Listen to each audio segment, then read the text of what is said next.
首先今日再次踏上呢個舞台 ，OK， 咁我又會有一個好深嘅印象，就係評論學會係喺我從影嘅20多年當中第一個鼓勵我嘅一個單位。咁今日嚟有機會再上嚟呢個台度，咁又仔細咁諗過呢個公仔，呢個公仔好似話邊個好咧？邊個好咧？嗰個啦。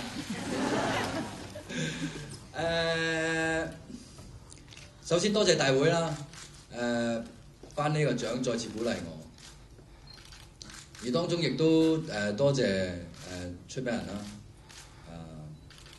整個激戰嘅團隊啦，導演啦，宣傳部啊、發行部啊，包括喺我拍呢部片嘅時候，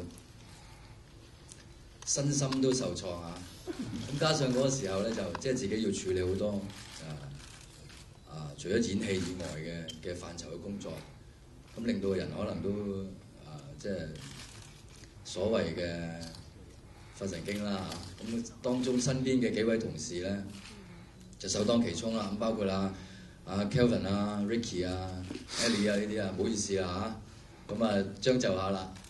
呢個獎我亦都覺得係可以同佢哋分享嘅。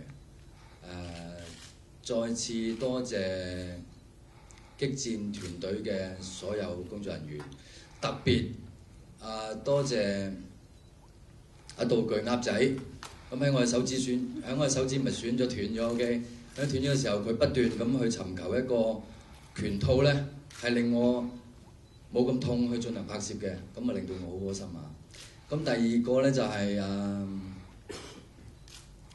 MMA 動作指導Henry， 即係喺一個寂寂無人嘅一刻嘅時候，我喺個角落度一路喘息緊嘅時候，佢埋嚟問我：哎呀，我見到你好辛苦，你攰唔攰啊？我幫你按下摩啦咁樣。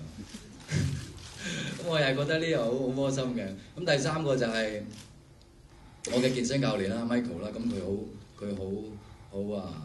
好盡力，好義無反顧。咁多謝大家。再次恭喜曬，交費，恭喜曬。